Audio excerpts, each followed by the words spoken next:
Hello. Bl'Artagnan here with Mother Fixation, Kadaj Lost Chapter Lufenia Plus. We're bringing a team of Vayne, Ace, and Cait Sith. Before we get into it, be sure to hit that like button, hit the subscribe button if you haven't already. Only about 10% of my viewers actually do that, and I'm trying to drive up that engagement, hit the 500 sub number if we can by the end of the year. We'll see how that goes. We're holidays coming up, who knows? Be a wonderful little Christmas present.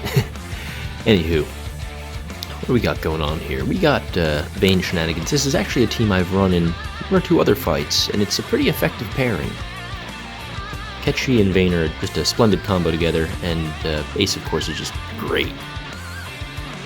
These camels are, they're assholes. We remember them from the Kadaj debut event, in which they were way worse, because they no longer cleanse every 10%. That was just the worst situation ever, and I never want to see that happen again. Luckily, these guys are a lot more reasonable. They cleanse the 50% mark, but that's not a huge deal. The scary things about them are the recast, which can, take you out if you're not careful, well, whatnot, and the orb, which is kind of an interesting orb. It's confusing some people I'm seeing with the way it's worded, but basically traps and certain types of follow-ups seem to take it up.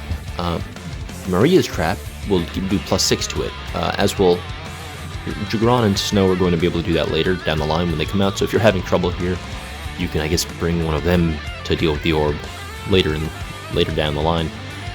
But other than that, regular traps work, giving it +2. So, stuff like Ace, Emperor, Trey. I think Porum and Vivi also work here. And Core works, but only on enemy turns, which is weird, but at least that's what I've heard. Full disclosure, I haven't actually tested that part out yet myself, so I can't confirm that for certain, but folks who I trust said that that's the case. I'll have a word with them if that ends up being not true, so... Yeah, so once you push them below 80, the orb appears and their recast fills. The thing with these guys is they're delay immune, but that doesn't mean you can't no-turn them. And that's what we're doing here. I think actually we let them maybe take a turn. I wasn't really paying attention. I forget if we did. Earlier version of the run that I scuffed, I let them do that, but I forget if we ended up doing it here. So we have Ace going now, and he's great on a no-turn team because he can set up his traps and have them take down managing the orb without you having to actually give the bosses turns, which is just, spectacular. I keep talking about how Cait Sith and Vayne are a good pairing. The reason, of course, is, Cait Sith's mostly bringing auras instead of buffs, and he gives that bonus crit damage. And of course, his LD buff is just really good because Vayne has a fair number of brave hits, but the main reasons are the crit damage for me, or the crit chance, not damage. Vayne has his own crit damage. Crit chance, which is great because, Vayne has that thing where, like, if the enemy's brave is high enough, he can have trouble breaking them and not getting his crit damage that he needs to either do good damage or to re-break and things like that. It can get awkward, so having someone who just gives a flat crit chance bonus can help with shaving. So I kind of really get why Cait Sith was during Vayne's cycle. It made sense. I was like, hey, that's logical. Good job, Squex. I appreciate that. I like it when BT cycle characters make sense in conjunction with the BT character, and it doesn't feel arbitrary. I'm looking at you, Camelo, not showing up during Lightning BT cycle. So what do we got going on here? I'm basically just trying to go hard on these guys, play super aggressive and whatnot. Trying to time things. We have the Ace friend, which we're bringing in now.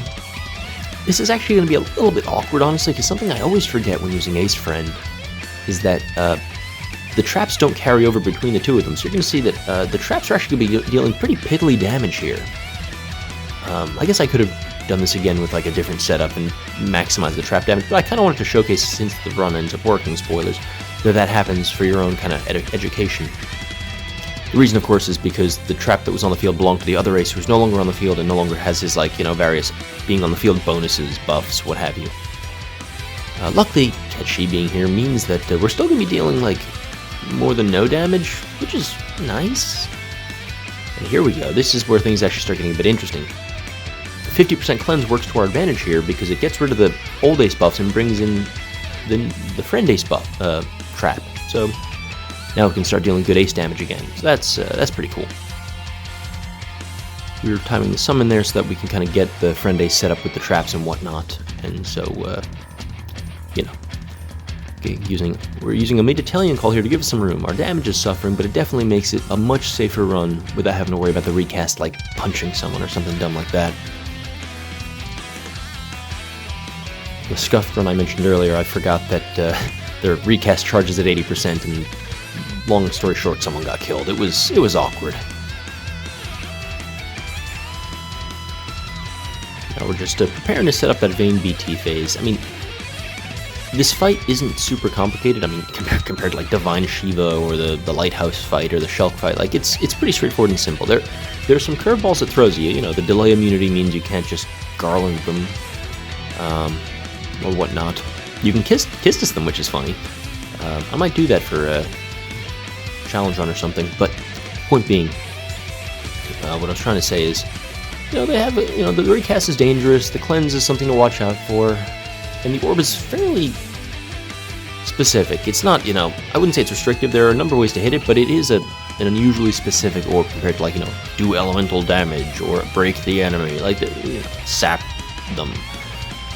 So that's just something to keep in mind, something to think about. I'm gonna go ahead and break this guy with Contempt and make sure he actually gets broken.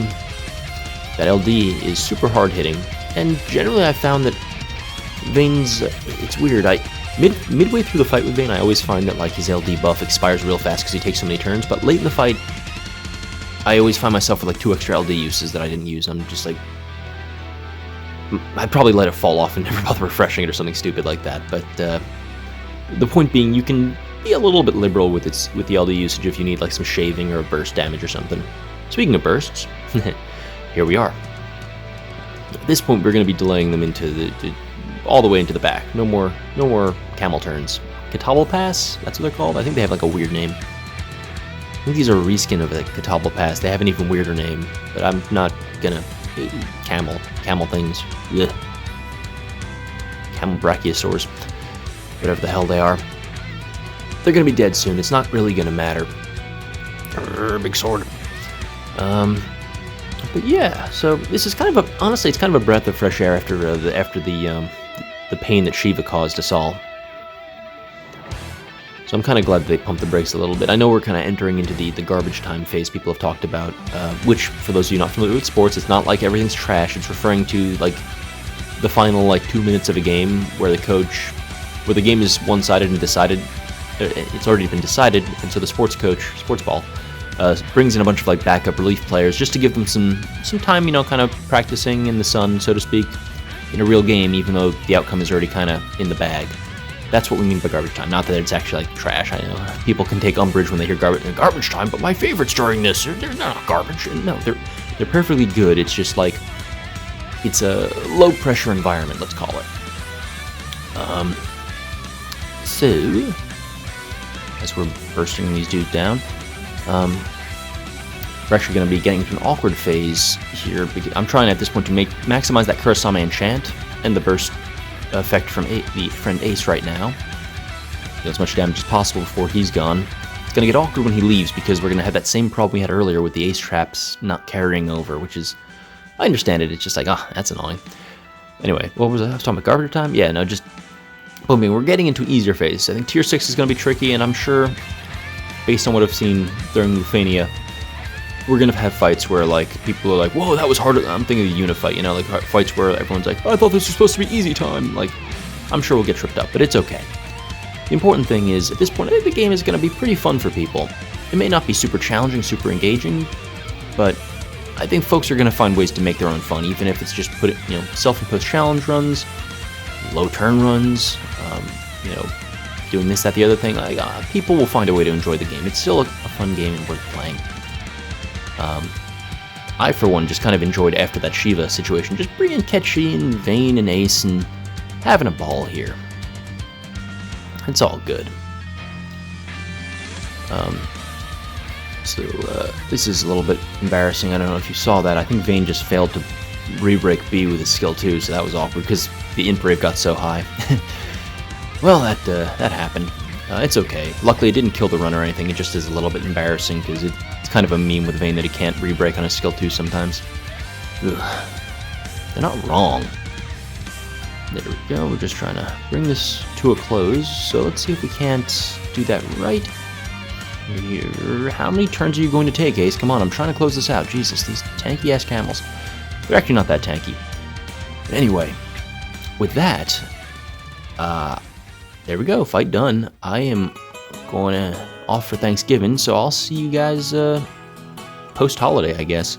Hope you enjoyed. Thanks for watching through the end. Leave a comment down below with your plans for the holiday, whether you have them or not, and I'll catch you around. Adios.